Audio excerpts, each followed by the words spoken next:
Hello everyone. Today we are going to talk about the art of political lying through the eyes of an Irish genius, whom everybody remembers as the writer of the famous satirical novel Gulliver's Travels, Jonathan Swift. On 27 June 2024, CNN hosted a presidential debate between Donald Trump and Joe Biden. Both of them were at the time presidential nominees. On 5th November, there will be elections in the US in which the fate of more than 330 million people will be decided. Now, as we all know, Biden has dropped out of the race, but Trump still remains in the race. But I want to focus on one aspect of the debate that stood out very clearly. Almost every news channel in the US right after the debate started to count the number of lies former President Trump had spoken during the debate. And it is not just this debate. It is a travesty that former president has been often accused of speaking lies. It is not surprising that politicians lie, and this is not at all an American phenomenon. All throughout the world we have the same phenomenon. The level of trust between the ruled and the ruler has always been low throughout history. Even if there was a case where the trust was strong, comes under the title of exception. There has been a lot of shouting throughout history regarding these lies. But Swift did not just want to shout at it, but also analyze it. From where did this art of lying in politics originate? By the way, his explanations can be read as coming from a contemporary political commentator. In 1710, Swift confronted the party opposite in a paper entitled The Art of Lying. In it, he does not merely, like normally people do, attack the party opposite of lying. He considers it to be a rule in politics. But his plea is more on the side of truth, which means that the best a politician can do is to become an exception to this rule. Now that is some achievement in his eyes. Who is the father of lies? Where does this all begin? This is what Swift has to say about the origins of lying. We are told the devil is the father of lies and was a liar from the beginning, so that beyond contradiction the invention is old.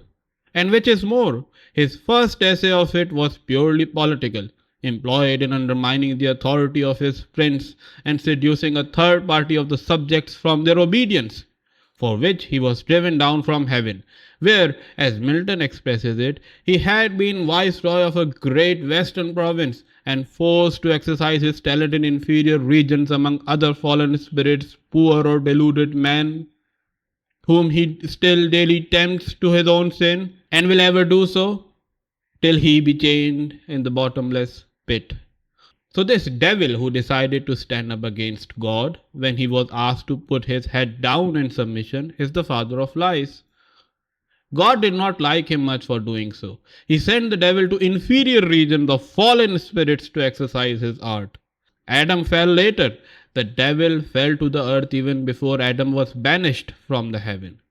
The devil had a lot of time to prepare his soil on this earth and sow his thrushes and thorns here, so that when Adam comes crashing down from the heaven, he gets hurt and poisoned by this art. Fast forward to the 18th century. During this time, people have created amazing communities and we need politics to rule it. Swift thought that perhaps the devil's power will wean off and humans would learn to cope with his tricks. But as our political communities grew, we had to divide them into at least two groups. Those who make political decisions, these are the rulers, and those who face the brunt of these decisions because they are imposed upon them, the ruled. The devil is not so much interested in the ruled. They are helpless. He focuses on the rulers because if they are always by definition few, and the fewer the people, the easier it is to control them.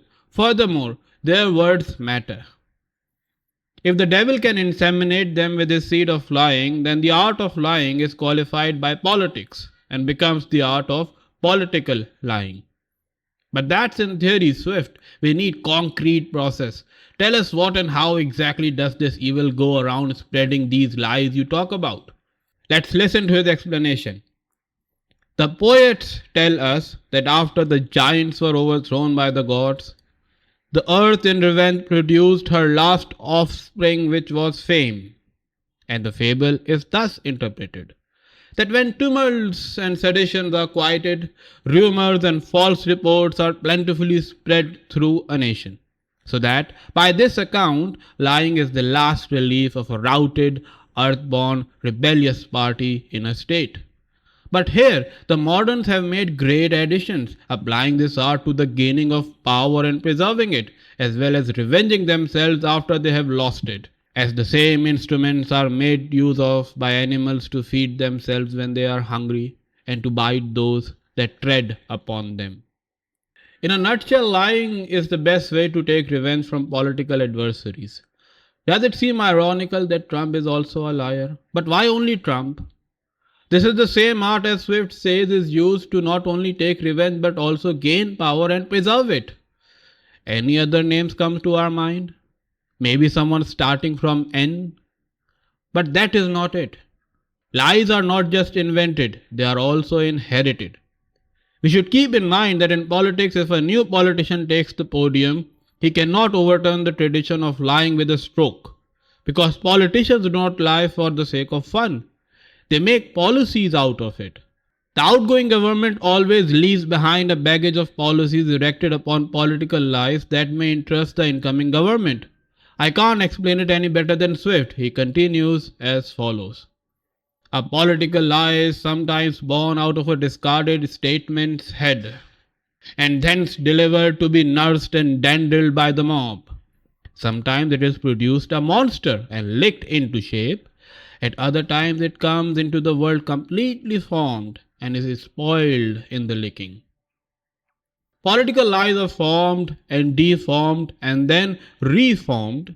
Looks like a funny Hegelian cycle, ain't it? Okay, so that is the process of formation and propagation of lies. Now, Swift, we need to know about the consequences of these lies.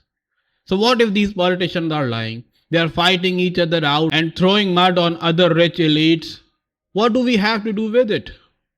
Swift would smirk at our naivety because he has a lot to say to us about what these lies do. They are not just there to smear the opposition, but most even dare to put their lies into practice to prove that they are right, knowing from the start that they are wrong. Just like it was the case with the devil, who knew he was lying, but nonetheless went on to do what he wanted to do. In the same manner, politicians know what they are saying, but prefer their egoistic preferences ahead of truth. And these are the consequences. Swift claims it gives and resumes employments, can sink a mountain to a molehill, and raise a molehill to a mountain, had presided for many years at committees of elections, can wash a blackamoor white, make a saint of an atheist, and a patriot of a profligate, can furnish foreign ministers with intelligence, and raise or let fall the credit of the nation. A politician who lies has agreed to smear his country's name just to save his lies. Political lies are usually hidden when these lies are followed by actions. Then the public usually considers it to be a serious claim. Because if the ruling class is acting upon a claim, then they are doing it on the foundation of the public funds. So there would have been something true that we should have missed. But that's the miserable condition of our political systems, Swift laments. None of these lies deserve to be acted upon, and yet they are acted upon. If political lying has been so deeply entrenched in our political discourse throughout our history, then why don't we rational beings learn anything from our experience? Why we keep on getting deceived? It is because the moment one tries to catch upon lies and tries to analyze them, they disappear in thin air, and a new lie has to be forged immediately. It is said that if you say the truth, you don't have to remember anything. But if you speak a lie, then you have to remember every other lie that you speak to save the first. Deception requires short memory and mastery of rhetoric in deception. Swift explains further about this kind of personality. The superiority of his genius consists in nothing else but an inexhaustible fund of political lies, which he plentifully distributes every minute he speaks, and by an unparalleled generosity forgets, and consequently contradicts the next half hour. He never yet considered whether any proposition were true or false, but whether it were convenient for the present minute or company to affirm or deny it. So that if you think fit to refine upon him by interpreting everything he says as we do dreams, by the contrary, you are still to seek and will find yourself equally deceived whether you believe or not. The only remedy is to suppose that you have heard some inarticulate sounds without any meaning at all. The only way he suggests to save ourselves from getting misled is to listen to these people without considering a word of them as meaningful. There is no need to analyze each and everything they say. Their rhetoric resembles the labyrinth of lies in which they want us to get lost. And while each statement might take a few days or weeks to confirm, by the time we are done analyzing the first one, we are dumbstruck by the Pandora's box that could be opened in front of us. We might require a major chunk of our lifetimes just trying to figure out about what exactly has this person lied. Life is too short to consider these stupidities. We deserve much better. And then it is not just about who said what. Swift further suggests that every political lie is pregnant with propaganda. Every lie possesses the potential of multiplying itself into a plethora of lies. It is like entering a room full of reflecting glasses. Every mirror is reflecting you in there, but there is so much reflection that we are not able to know which angle is the real one.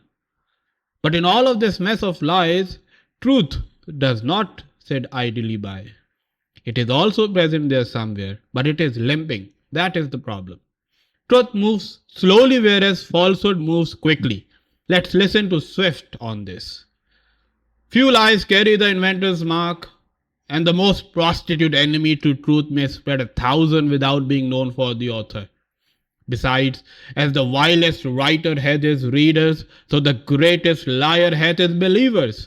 And it often happens that if a lie be believed only for an hour, it had done its work, and there is no further occasion for it. Falsehood flies, and truth comes limping after it, so that when men come to be undeceived, it is too late. The jest is over, and the tale hath had its effect. I want to end with something recent.